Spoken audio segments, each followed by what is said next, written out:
Welcome to the deep dive. If you've ever felt like getting fit is, well, just this huge mountain to climb, maybe you feel too busy, too tired, or maybe, intimidated by complicated workouts or just completely short on time, then yeah, this deep dive is definitely for you. So many of us really want to feel healthier, right? More energy, maybe feel a bit stronger in our bodies. But then we get kind of scared off by the usual ideas about fitness, the expensive gyms, hours of really intense training, always feeling sore. It just feels like the barrier is way too high. So, our mission today, digging into these sources you've shared, is to sort of bust that idea open. We want to show you how you can genuinely boost your energy, improve how you feel and move, and build real, lasting health, all without, extreme effort or spending a ton of money. We're looking at two really powerful but pretty simple concepts. Functional exercise, which is basically training for real life and micro habits. Starting tiny makes consistency almost effortless. Think of this like we're just chatting through the material, pulling out the useful bits, the practical tips, trying to make exercise feel less like a huge chore and, well, maybe even something you could enjoy. Yeah, and I think what's really relevant now, like you said, is that feeling of the barrier being too high. There's Hmm. so much information out there. Everyone's schedule is packed. So the idea that really simple, basic shifts can make a huge difference to your well-being. That's the key thing here. It's about finding ways to fit movement back into life that are actually realistic, low friction. Okay, so before we get into the how-tos, we kind of need to clear the decks, right? Let's talk about some common fitness beliefs, these myths the sources mention, that can really hold you back or make you give up early. First, big one. You absolutely need a fancy gym or a personal trainer to get results. Oh, yeah. That's a huge psychological hurdle for so many people. And honestly, it's just not true. Often your best gym is right where you are at home. Well, so sources really stress is consistency and picking methods that actually fit your life. That's way more important than the location or the price. You can do incredibly effective things with little or no equipment. We'll definitely get into that. Right, okay. Myth number two, and this one feels really deep-rooted. No pain, no gain. The idea that if you aren't wiped out and aching, you didn't really work out hard enough. Yeah. This isn't just a misconception. According to the sources, it can actually be counterproductive, maybe even dangerous. The main goal, especially with this idea of painless fitness, should be health, better function, not getting injured, pushing through sharp pain or pain that just sticks around. That's your body basically shouting a warning. Ignoring that is just asking for trouble, really. Sustainable, mostly pain-free movement that lets you gradually improve. That's the smart way to go long term. Ugh. Myth three.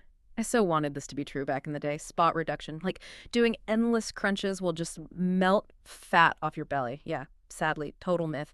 Your body decides where it loses fat from. You can't really target it. Fat loss is systemic. It happens all over. But what is interesting and connects to what we'll talk about is that functional exercise often uses lots of big muscles together. These compound movements, they can be really good for burning calories overall and improving your body composition, everywhere, which helps with shaping your whole body. hmm And the fourth one we hear a lot, if you stop working out, your muscle turns into fat. It's like saying, I don't know, wood turns into water. They're just fundamentally different things, different tissues. What actually happens is if you stop training, your muscles might shrink a bit, atrophy, because they aren't being challenged. And if your diet stays the same or you're eating more calories than you burn, well, your body might store that extra energy as fat. So you might see less muscle and maybe more fat, but the muscle itself isn't transforming, no magic involved. Okay, good. So hopefully getting those myths out of the way clears up some mental space, makes everyone feel a bit more open to a different approach to fitness. All right, roadblocks down. Let's dive into the first big idea from the sources. Functional exercise. What exactly is that? Sounds a bit jargony. It sounds technical, but it's actually beautifully simple.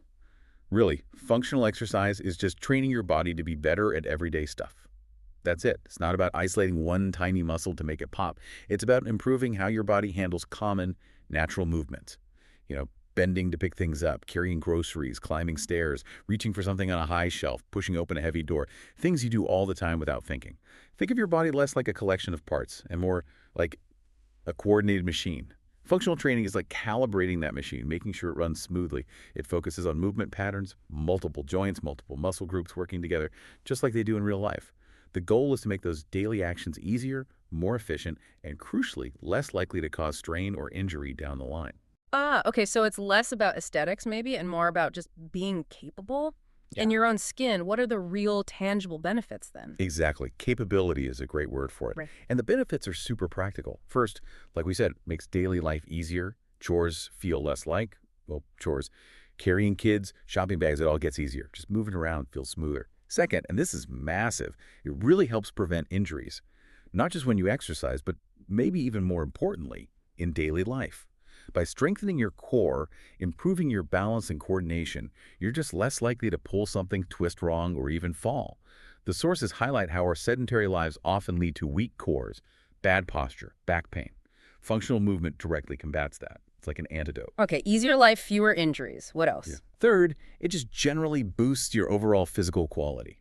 You get stronger, sure, but also more flexible, better balanced, more coordinated. Even cardiovascular endurance can improve with certain functional routines because they get your whole body moving.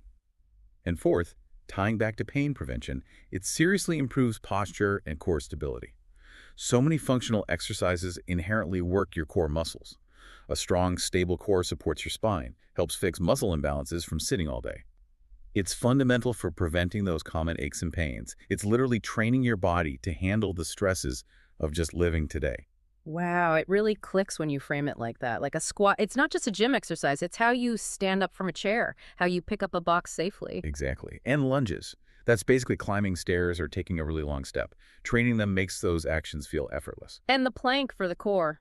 That stability kicks in every single time you lift something or twist or even just walk. Functional training strengthens that foundation. Yeah. And the really cool thing is because it's all based on fundamental human movements, it's truly accessible.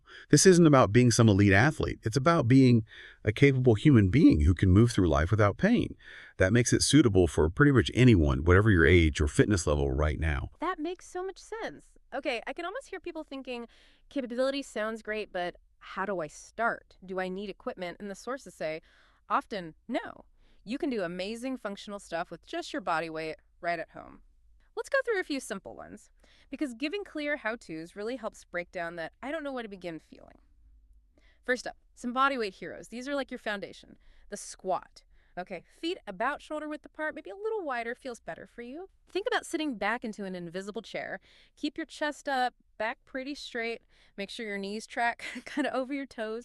Don't let them collapse inward. Go down as far as feels okay for you while keeping good form. Then push through your heels to stand back up. Remember, this is training for picking things up, sitting, standing, real life. Next, the plank. You can do this on your forearms and knees or step it up to forearms and toes. Your body should be in a nice straight line head to knees or head to heels. Tighten your core muscles like you're bracing gently. Don't let your hips sag down or stick way up in the air. Just breathe steady. This builds that core stability we talked about, which you need for basically everything. How about lunges? Take a step forward with one foot. Lower your body until both knees are bent, aiming for about 90 degrees. Your front knee should be roughly over your ankle. Your back knee points down towards the floor but doesn't have to touch. Push off that front foot to come back to standing, then switch legs. Think stairs. Think walking with big steps. And if you want something that mixes things up a bit, bending, twisting, lifting, try stackers. Feet wider than your shoulders. Clasp your hands together like you're holding something, maybe a ball. Bend down. Touch the outside of your left ankle with your hands. Then, as you stand up, twist your torso and lift that imaginary ball diagonally across your body. Finish reaching up over your right shoulder like you're putting something on a high shelf. Let your back foot pivot naturally. This totally mimics lifting and placing things like groceries. And if you want to add a little bit of resistance without needing heavy weights, resistance bands are fantastic. Really brilliant. They're super light, portable, take up almost no space. And the resistance is gentler on your joints. That makes them great for home use, beginners, older adults. Plus, because the resistance increases as you stretch the band, you can train muscles through different angles and ranges of motion, which often mimics real-life movements better than some fixed machines in a gym. Okay, cool. Let's do two simple band moves then. Band bicep curls. Easy one. Stand on the middle of the band. Hold the ends, palms facing forward. Keep your elbows tucked in by your sides. Curl your hands up towards your shoulders. Feel your biceps working. The sources often say maybe curl up a bit quicker, then lower down slower with control. This directly helps with carrying bags, holding kids, lifting luggage, that kind of stuff. And then band-seated rows. Sit on the floor, maybe legs straight out or slightly bent. Loop the band around your feet. Hold the ends. Sit up nice and tall, chest lifted, shoulders pulled back and down, not hunched up. Now pull the band towards your torso by squeezing your shoulder blades together. Really feel those upper back muscles engage, then slowly return to the start.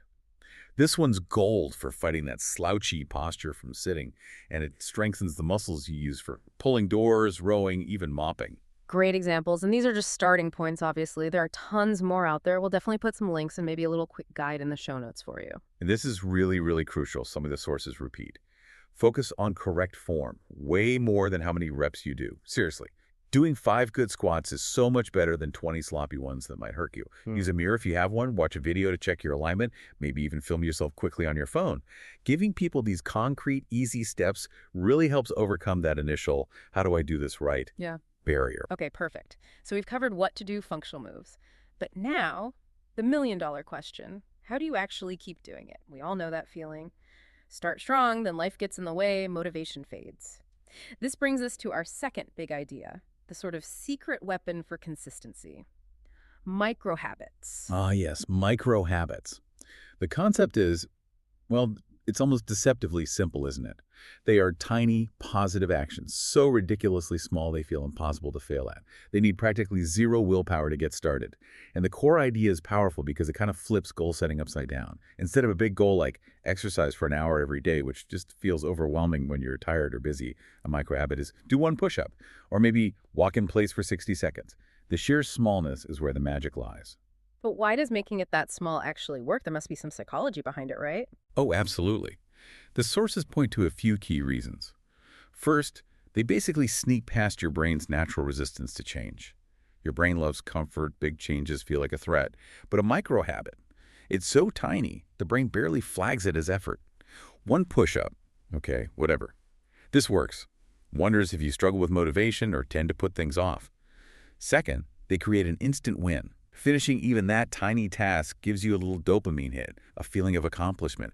That success, no matter how small, fuels you to keep going. Over time, these little wins build real confidence. You start believing, hey, I can actually stick with things. Right, and it starts to shift how you see yourself too, doesn't it? If you do one push-up every day, even just one, you slowly start to think, I'm the kind of person who does push-ups. That identity shift is a huge motivator. Exactly. And third, there's the compound effect. One tiny action done consistently really adds up over time. It's like that snowball rolling downhill. So many people quit fitness plans because they try too much, too fast, get overwhelmed, and burn out. Micro habits focus on building the habit first. Consistency over intensity, especially at the start. Okay, let's make it super practical. How do we connect micro habits to the functional exercises we talked about? Say your goal is to do squats regularly. A micro habit could be do 3 squats right after you brush your teeth. It's linked to something you already do, and it's tiny. Yep. Or want to build core strength with planks. Micro habit. Hold a 30-second plank during the first commercial break of your favorite TV show. Need to move more during the workday. Micro habit. Stand up and walk around your room for just 2 minutes every hour you've been sitting. Or, using those resistance bands we mentioned, do 5 band bicep curls while your coffee is brewing in the morning. The absolute key rule here is the action has to be so easy, you genuinely cannot make an excuse not to do it. If one standard push-up feels like too much, make the micro habit one push-up against a wall. If even that feels like a hurdle some days, maybe the habit is just put on your workout shoes. The rule is feel resistance. Shrink the goal even smaller. The real win is just starting the behavior. Often, once you start, you might feel like doing a bit more, which is great, but you don't have to. Just doing the tiny thing is the success. Okay, this is making so much sense. We've got the moves, we've got the tiny start strategy, but let's be honest, there's still that wall of inertia sometimes, that feeling of, ugh, I just don't want to. How do we push through that initial resistance and set goals that we actually, stick with? Because overcoming that mental block seems like it needs more than just knowing what to do. It's psychology, right? And maybe setting up your space. It absolutely is. It's about mindset and environment. So here are some tips from the sources for tackling that inertia. First, and it sounds simple, but it's huge, pick activities you actually find somewhat enjoyable. Exercise shouldn't feel like a punishment. Find movement that gives you some pleasure. Maybe it's dancing to music, walking outside, gardening, cycling, whatever works for you. Second, try focusing on how you feel after you move. You might dread starting, but remember that feeling of being refreshed, more awake, or just proud that you did it afterwards. Holding on to that post-exercise feeling can really help push you through the initial resistance. Third, actively shape your environment to make starting easier. This is about reducing friction. Lay out your workout clothes the night before. Keep your resistance bands right where you can see them. Set a phone reminder. Make it almost harder not to start. Okay, find joy, focus on the after feeling, reduce friction. Hmm. What else? Fourth, and this connects back to micro habits, allow for imperfection. Give yourself grace. Any movement is better than no movement. 5 minutes is infinitely better than 0. Don't let the idea of needing a perfect hour-long workout stop you from doing just 10 minutes, or even 2. Consistency beats perfection every time, especially early on. And fifth, don't underestimate the power of social support. Tell a friend or family member your plan. Exercise together if possible. Join a group. Just knowing someone else is aware or involved can make a big difference in accountability. That's all really helpful. Now let's talk goals. Because the sources say vague goals like get fit or lose 10 pounds are kind of useless, right? They're hard to track and easy to get discouraged by. They recommend using SMART goals. Let's combine that with the micro-habit idea. Exactly. SMART goals give you structure. It stands for specific, measurable, achievable, relevant, and time-bound. And here's how you weave micro-habits into that framework. Don't just say exercise more, be concrete. I will do 3 15-minute home functional workouts each week, including squats, planks, and band rows. How will you know you did it? I'll tick off each session on my wall calendar. Or for the micro-habit, I'll put a check mark on my habit tracker app every day I do my 3 squats after brushing. This is where micro-habits are the secret sauce. Your initial step towards that SMART goal needs to be laughably achievable. Use the micro-habit as the entry point, the thing you do even on your worst day that gets you moving towards the bigger goal. Why does this goal matter to you? Connect it to your deeper motivation. Is it having more energy for your kids? Reducing back pain so you can enjoy hobbies? Feeling stronger for daily tasks? Make it personally meaningful. Give yourself a realistic deadline, not for perfection, but for establishing the routine. I want to build the habit of doing these 3 15-minute workouts consistently within the next 2 months. Okay, the sources had a really good example of putting it all together. Let's say your big why is, I want more energy to handle daily life. Right, so using SMART plus micro habits, your plan might look like this. My specific goal is to consistently do 3 15-minute home functional workouts per week.